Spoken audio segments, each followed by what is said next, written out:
the UFC Vegas 31, aka UFC Fight Night, Makhachev versus Moisés. Welcome to another UFC prediction and analysis video by yours truly here at Boxing MMA Picks. He goes by the name of Zan, I go by the name of Harris, and as usual, here on Boxing MMA Picks, we are giving you our fight-by-fight breakdown, fight-by-fight analysis, specifically from the Vegas perspective, from the betting perspective.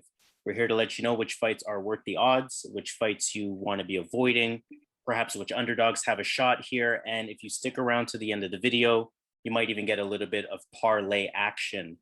So we're looking at the first card coming off of the Poirier versus Conor pay-per-view.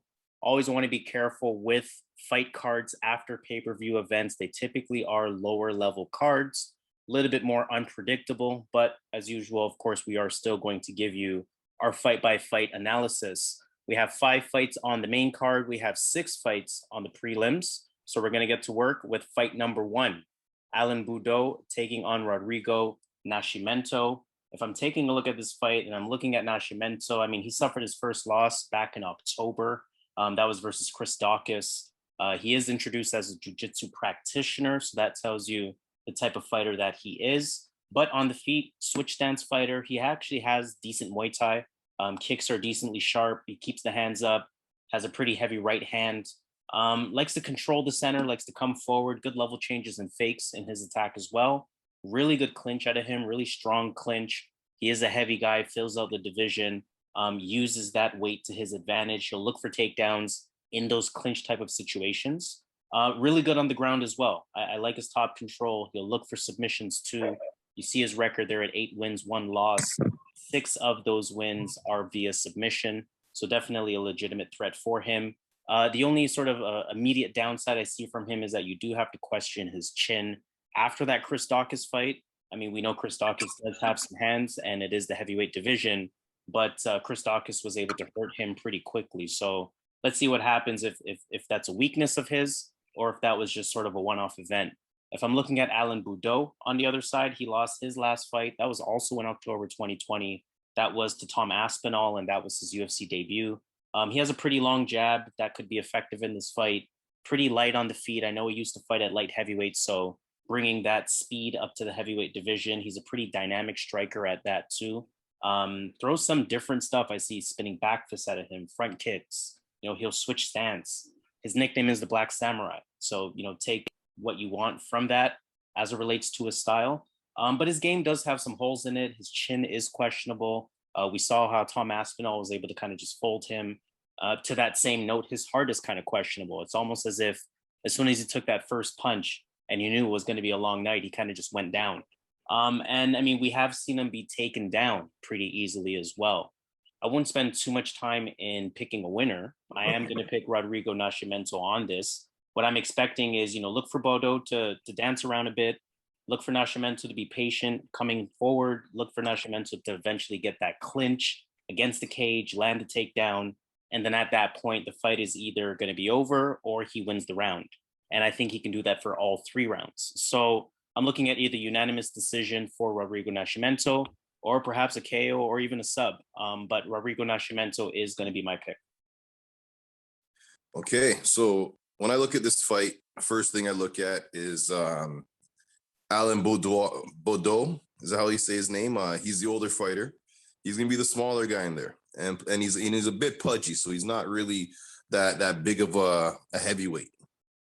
In this fight, he's going to have the striking advantage. So that's something that's going for him in this fight.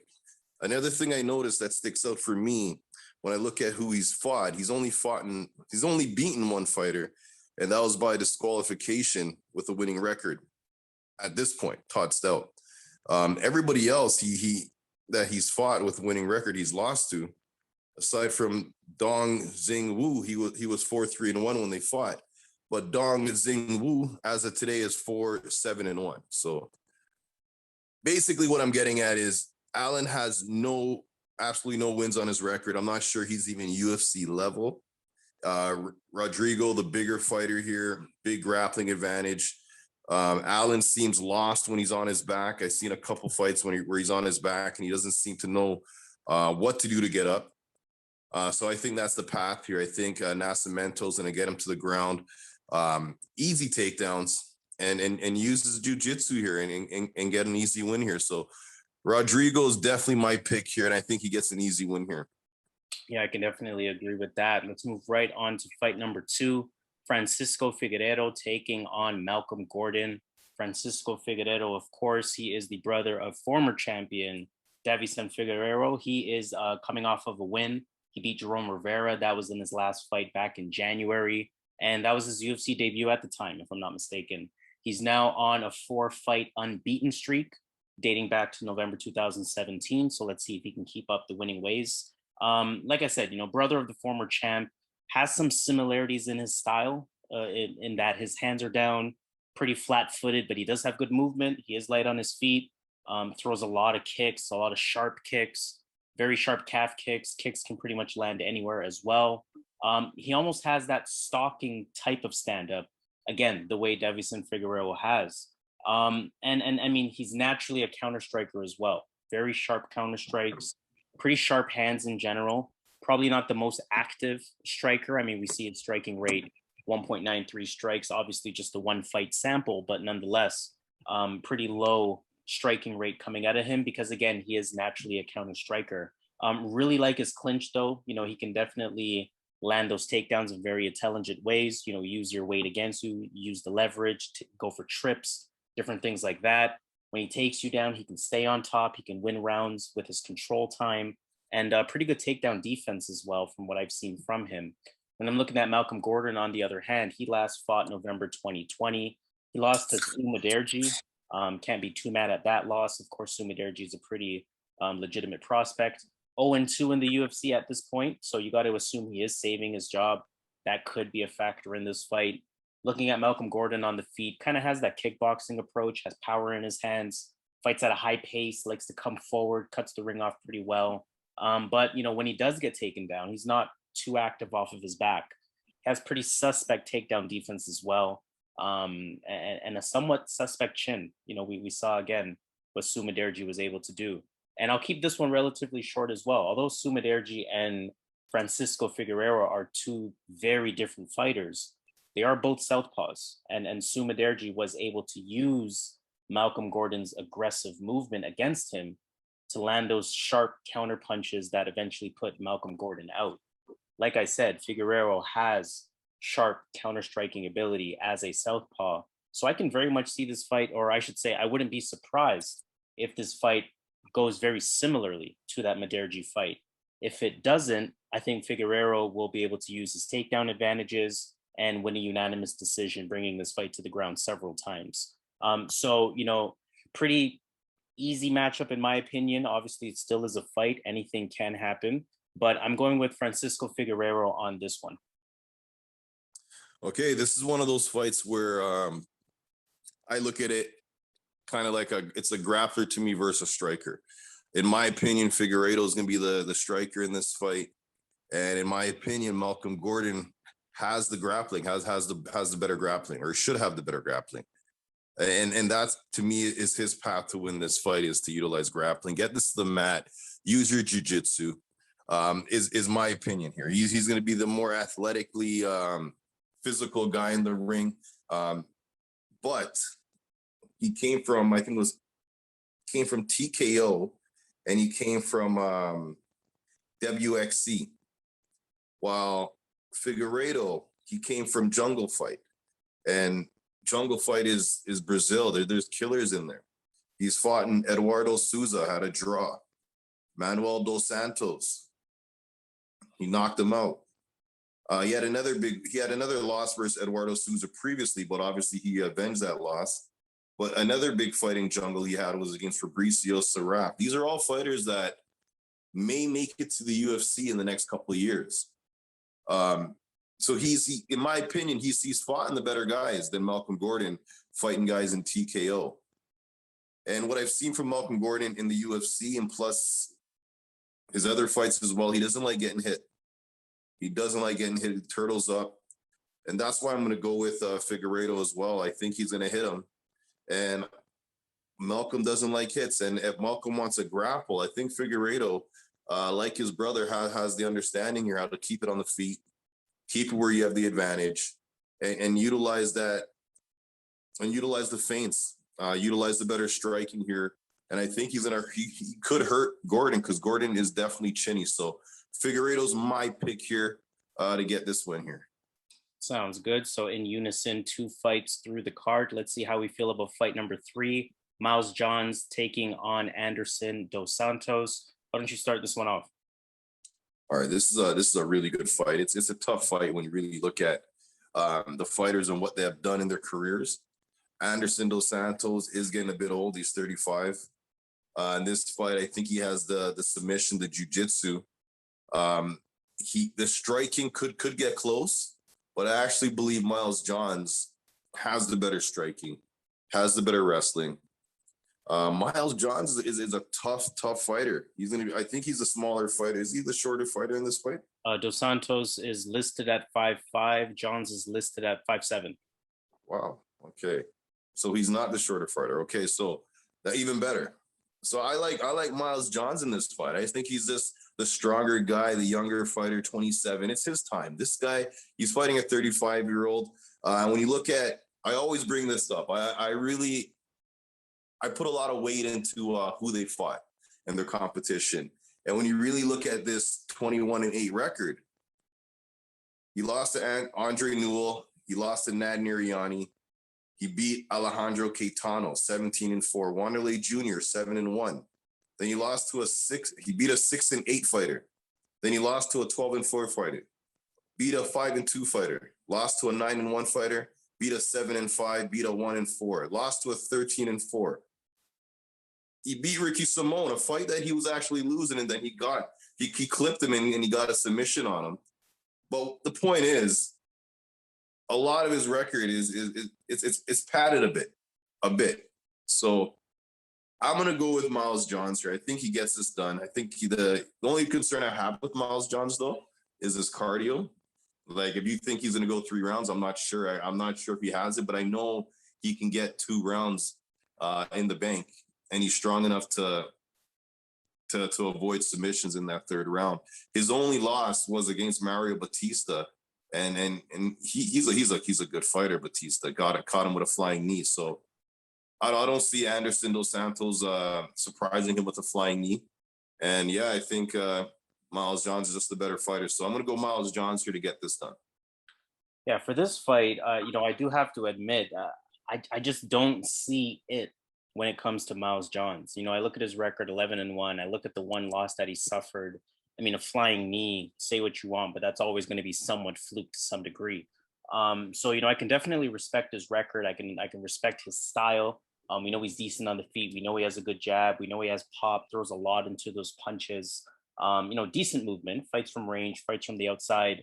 He'll use that in and out movement. His stand-up is primarily hands, so I haven't really seen a lot of leg kick or a lot of kick usage from him in general. And I mean, we know his wrestling pedigree, right? We know he can take opponents down. We know he has that good wrestling. He can hold on the body, do what he has to do there. But something about Anderson dos Santos, I know he's getting up there in age, but I do refer to his last fight versus Martin Day. Obviously, different fighter. Martin Day and Miles Johns are not the same fighter here. But he beat Martin Day back in November 2020 after starting 0-2 in the UFC at the time. When you were referencing some of the matches that he's lost in, the way that he's introduced as having a Muay Thai and Jiu-Jitsu background. So of course we know he's going to have the grappling. You already alluded to that. In terms of the stand-up, at first I remember that Martin Day fight. I remember analyzing Dos Santos in a way where I wasn't too impressed with his stand-up. But when I saw that Martin Day fight, I see it. I see some advantages in his game. He is a pressure type fighter. Look for him to come forward. He can also hit hard, puts a lot into the punches, likes to engage, a lot of power, big power hooks in his combinations. I see him use the calf kick quite regularly, not really for power, but still to keep rhythm and to keep combinations going like that. I was impressed with his takedowns though.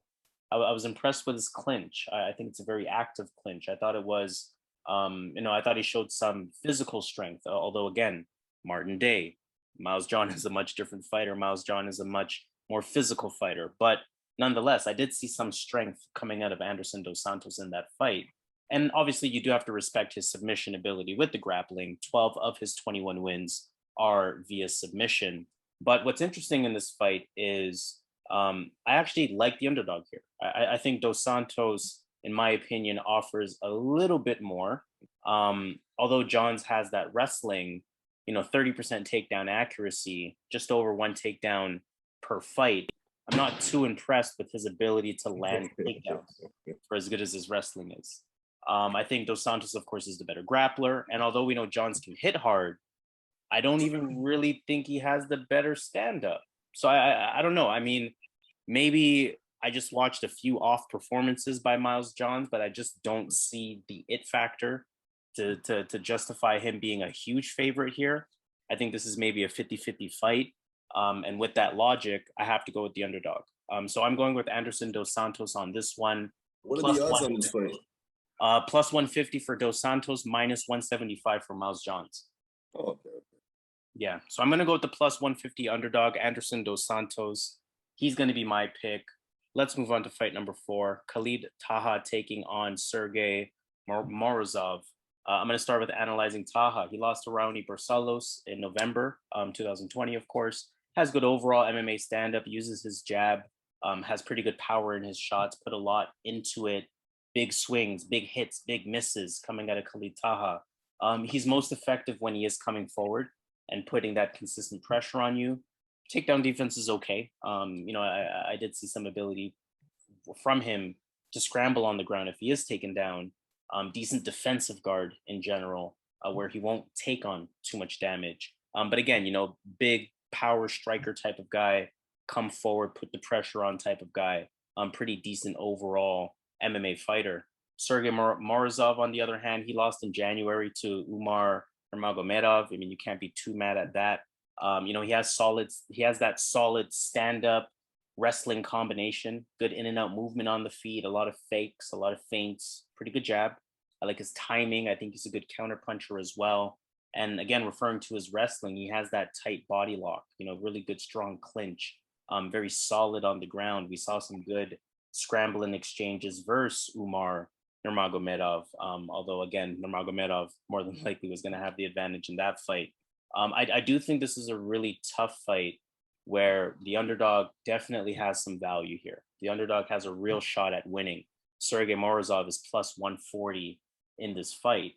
For Morozov, I think his stand-up is good enough to keep up with Taha. And again, we know that ability to wrestle. But I don't know. I mean, I might be off on this one, but I think Taha's power can make the difference in this fight. We saw Nurmagomedov hurt Morozov on the feet. I think Taha has that type of power in the stand-up to cause problems. So although there's reasons to like the underdog in Morozov, I'm going to go with the favorite, Khalid Taha, minus 165. This is a bit of a hesitant pick. I definitely will not be putting money on this, but Khalid Taha is going to be my pick. That's fair. This is one of the hardest fights on the card. Khalid Taha, he's game. He's game, and so is Sergey Morozov. He was a former M1 champion, I think, before he came to the UFC. He got a really tough fight in his first fight against Umar Nurmagomedov, and he looked far better than the odds indicated in that fight. And one thing I like about Sergey Morozov is that I think in this fight, I think he's going to be technically the better striker. But I think that Khalid Taha has that factor where he is more explosive and he has more power. And plus he has that takedown, right? So we've seen him take fighters to the mat in the UFC. But I'm going to go with the underdog. I'm going to go with Kazakhstan here, Sergey Morozov. I just think that if this stays standing, I think he's the more technical fighter. And if we look at the records, right, this guy's fought in tough guys in M1. Josh Reddinghouse. These guys are going to be in the UFC very soon. He's fought Fabricio Saraf. He beat both of these guys. He's fought in guys that are going to be the next guys. Alexander Osatrov. He won that fight, knocked him out in the 4th round. So this guy has good cardio. Cardio shouldn't be an issue. He's gone 4 rounds. He's gone 5 rounds being a champion in M1. Yeah, I think he has the more experience here, actually. Even though it's the second fight in the UFC. When you really look at his body of work and who he's fought, his amateur career, I think it's a bit better than Khalid Taha. And I think if it stays standing, I think the more technical striker here has a good shot here. So I'm going to go with the underdog, Sergey Morozov. Yeah, I'm not mad at that pick at all. I think, again, Khalid Taha, it could be a bit of a trap pick for people that are throwing him on parlays. So just be very careful with that fight. Let's move on to fight number 5. Amanda Lemos taking on Montserrat Conejo. Why don't you break this one down? Okay, so Montserrat Ruiz, she pissed off a lot of people when she came out in March against Cheyenne Buys. I know a lot of people had Cheyenne Buys to get this fight, to win this fight. And obviously, we saw that headlock takedown she kept doing and pretty much spammed the same move over and over, and it worked. And I'm not sure she's able to do that against Amanda Lemos, a good jiu-jitsu fighter that is going to have the better grappling, Brazilian jiu-jitsu, and definitely has the better stand-up. She looked really good in that fight against Lavinia Souza. Kind of gives you an idea where she's headed right now, right? So I know she's lost to Leslie Smith, but that was back in 2017. Since then, she looks really good. And I don't see how she loses this fight here. I don't think a one-trick pony with just a headlock takedown is going to beat the well-rounded Amanda Lemos. So Amanda Lemos is my pick here. I'm pretty sure, yeah, she gets this one done. Yeah, and I'm pretty sure she gets the job done here too. Montserrat Conejo, she's a pretty small 115er, 5 feet.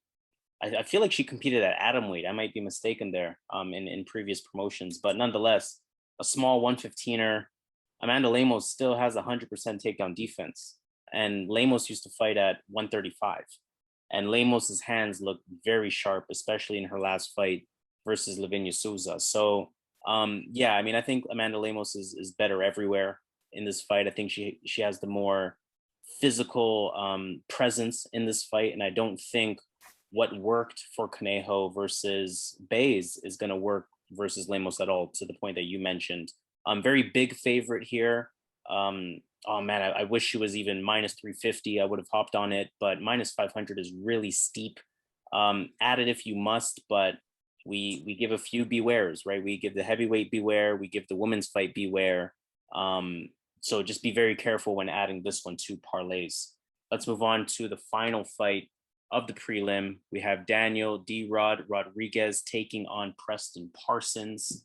I'm going to break this one down first with Daniel Rodriguez. He last fought just a few months ago, back in April, had a pretty good unanimous decision win versus Platinum Mike Perry.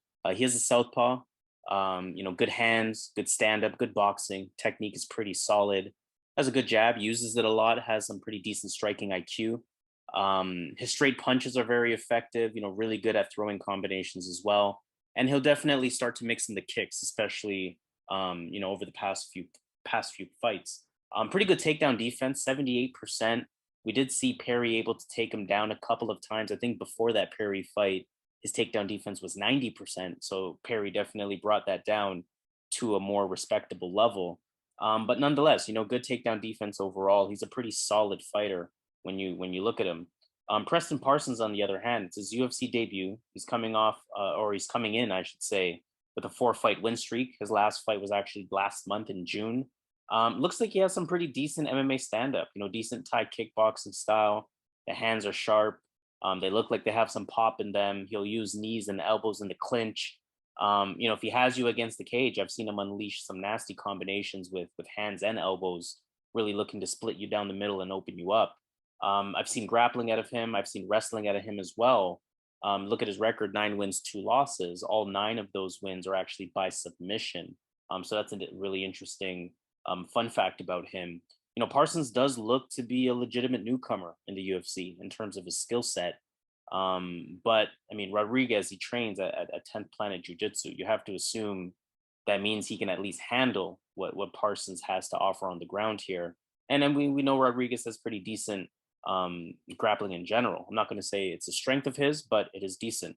Although I do like what I see from Parsons on the feet, I do think at this UFC level, especially for Parsons' first fight, and especially going up against Daniel Rodriguez, I do feel like Rodriguez will have the better, or at the very least, the more effective striking. I don't think this is going to be an easy fight at all, but I do think Daniel Rodriguez is going to pull off the win here. So he's going to be my pick. I'm not too mad at the minus 240. Again, I would have loved for that to have been, say, a minus 180 or something like that. But D-Rod, he's going to be my pick. Yeah, good breakdown. I love that breakdown. When you look at Preston, he's definitely a good looking newcomer. He definitely can fight. And this guy has good wrestling. He's going to look to get this fight to the mat here, because I don't see him outstriking Rodriguez. I believe Rodriguez is the better striker.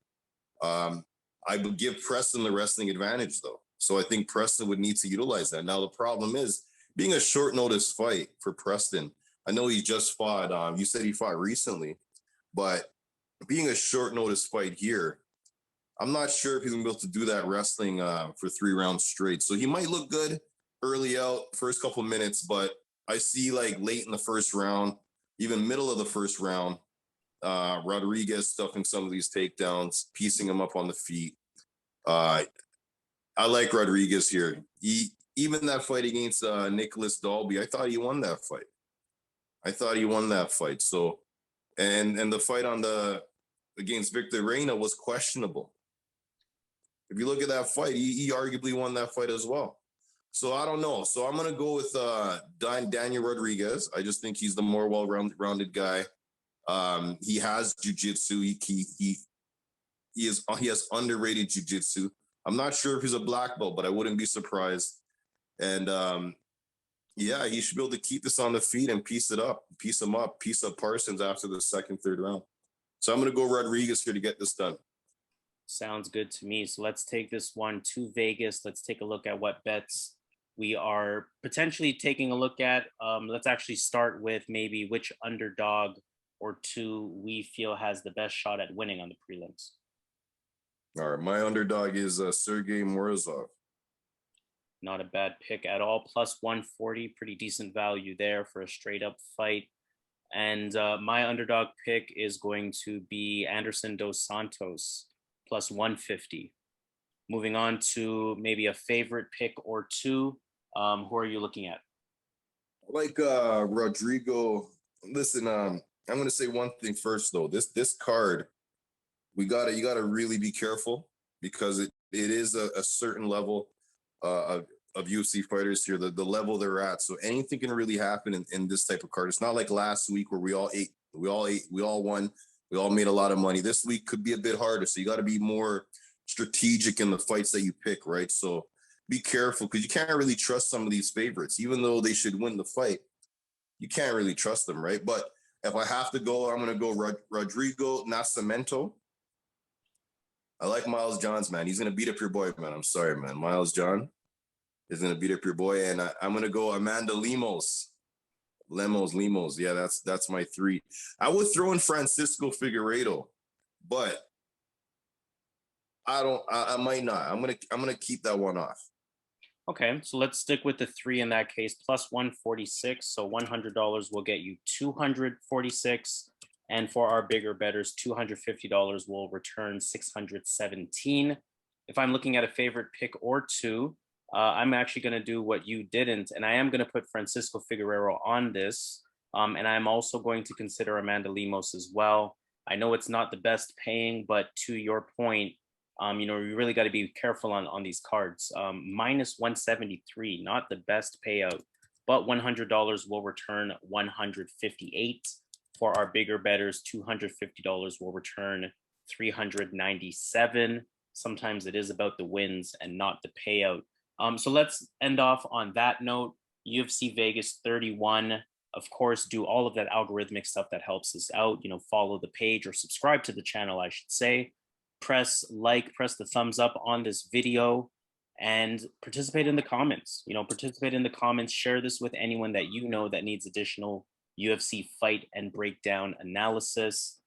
As usual, he goes by the name of Zan. I go by the name of Harris. This has been the prelim card prediction for UFC Vegas 31, aka UFC Fight Night, Makhachev versus Moisés. Let's get this money. Let's get it.